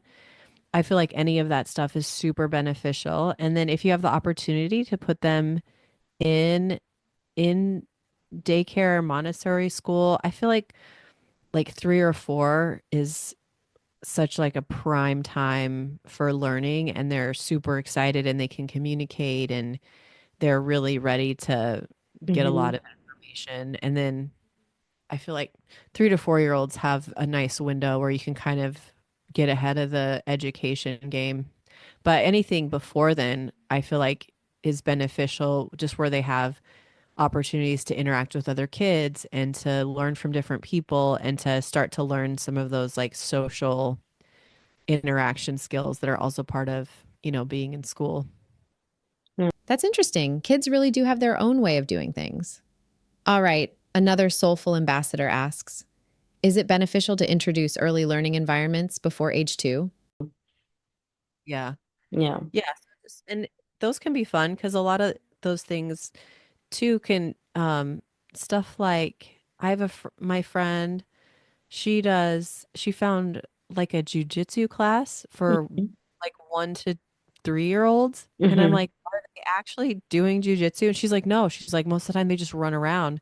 But it's like starting to teach them how to like roll and to do different things with their body. They're really just trying to get them to like move and do something. So the class is kind of chaos the whole time. And the parents are all there just like watching and being like, stop doing that or come over here. And so um, Mhm. stuff like that is so fun where if you even if you're just doing it like once a week for 6 weeks, those Mhm. experiences are super fun. And then, stuff like swimming lessons or things like that where you can just kind of like quickly teach them one skill and like check it off the list. Mhm. Um, or giving them new experiences. Some places around here have gyms that'll have like open, they're like gymnastics gyms, Mm-hmm. and have all these cool kid areas, and they'll open them up for like a kid playtime where all the little kids get to come and just like jump in the foam pits and hang from things and just move their bodies. They're doing whatever they want, but Mm-hmm. it's fun because it gives them a different environment and ways to interact. Uh, that just helps them grow and learn in different ways. Mm-hmm. That's a great perspective, Jess. What's one thing you want every parent listening to this episode to know? You're doing a good job. If you're showing up, you're doing a good job. Mm-hmm. And don't be too hard on yourself because we are our own worst critic, and we know what our weaknesses are, and we know where we fall short. So we don't need somebody else to point that out for us. But just understand, like, kids just want you to be around, and if you're around, if you're available to them, Mm-hmm. do a good job and keep doing it. And if you're struggling, ask for help or find a resource that you can learn how to improve that area where you're struggling. So Mm-hmm. I love that. Such a powerful message for parents out there. Before we close, here's a fun one. If you had to describe parenthood in 3 words, what would they be? I would say adventurous, Mm-hmm. exhausting, Mm-hmm. and rewarding. Mm-hmm. Before we wrap up, I've got one last question for you, Jess. Where can our soulful ambassadors find you and connect with you on your journey as a mom and all things parenthood? Yeah, so our podcast is on all of the podcast platforms, Spotify, YouTube, Apple, all of those. And then we also have social media accounts on Instagram, TikTok, Facebook, and it's all under Parties to Playdates. Um, so yeah, you can come and have a listen, come hear some of our fun stories and get some tastier recipes from us. We talk about all sorts of stuff, and yeah, we just started doing some guests and some. We've got one video on YouTube, but man, the video recording is a tricky world. Stick with us while the quality's low. We're gonna get better, guys. But yeah, we'd love for people to come and say hi and connect and hear. So yeah. So, Jess, it has been so fun interacting with you and learning through your experiences as a mom, a woman, and a partner. I've really enjoyed creating this episode with you. Truly. Memory lane.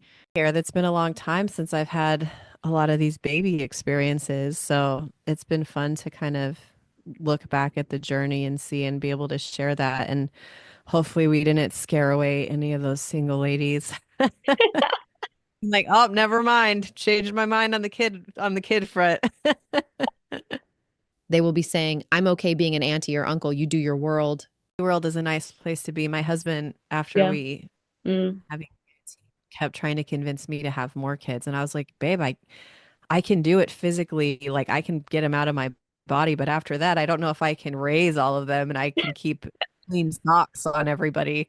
And so I told him, I was like, we can still hang out with babies. We just have to find friends that have babies. And so that's what we did. We have lots of friends that have babies and we just hang out with them and play with their cute little babies and enjoy that. And it's beautiful. It's a beautiful world. This is just a BTW. How long have you been podcasting? So we released our first episode at the beginning of January. So we're only 5 episodes in right now. Okay. So yeah, we're doing one every single week and it's been a lot of fun. I really love it. I've been wanting to do a podcast for a couple years now, and I've done a lot of research and a lot of learning. And so Mm-hmm. it's fun to put it into practice. And it's so fun to be able to meet other podcasters like you and just talk about there's so many great topics out there and so much information that people have. And um, I love getting the opportunity to do that. I appreciate you having me on. It's very sweet of you. I'm also grateful as well for creating the time to be here and creating this beautiful episode with me.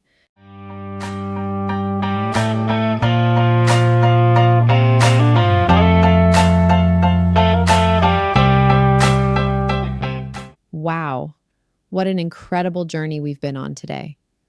I can't help but feel so grateful for all the honest and eye-opening conversations we've had about parenthood. Whether you're already knee-deep in diapers and bedtime stories, just starting your parenting adventure, or dreaming about your future family, I hope you found something valuable to take away from today's discussion. We've covered the good, the challenging, and everything in between, because let's be real, that's exactly what parenthood is. It's been especially wonderful to hear such raw and authentic perspectives about how parenthood transforms not just our daily routines, but our entire way of looking at life.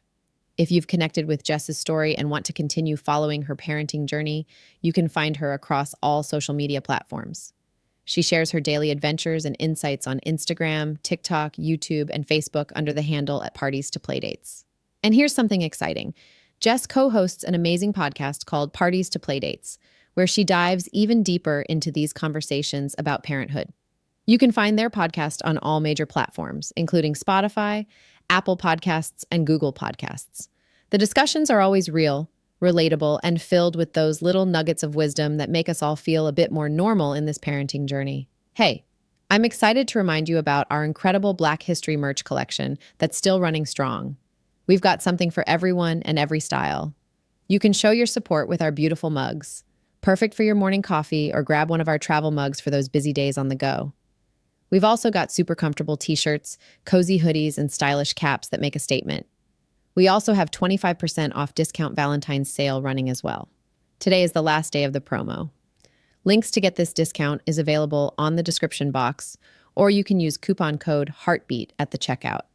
For those who love accessories, check out our unique pins, magnets, and stickers. Want to add some character to your home? Our tapestries, pillows, and wall art pieces are perfect for that. And don't forget about our practical items like tote bags and phone cases. They're not just functional, they're conversation starters too. You can find all these amazing products through the link in our description box, or head over to our Instagram handles at heartbeat_chronicles and at Soulful Riley. You can find us wherever you love to consume your content.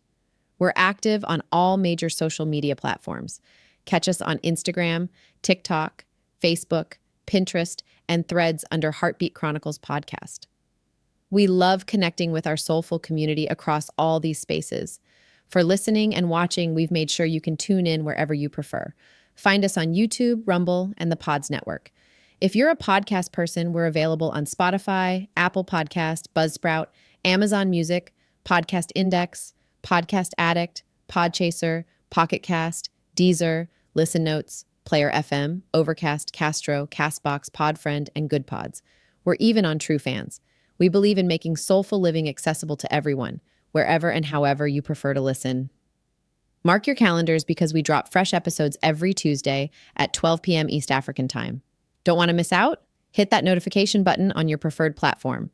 It's completely free to subscribe, and you'll always be in the loop when new content drops. I want to extend my heartfelt thanks to Jess for sharing her beautiful journey into parenthood with us today. Your honesty and vulnerability in discussing both the joys and challenges have made this conversation truly special.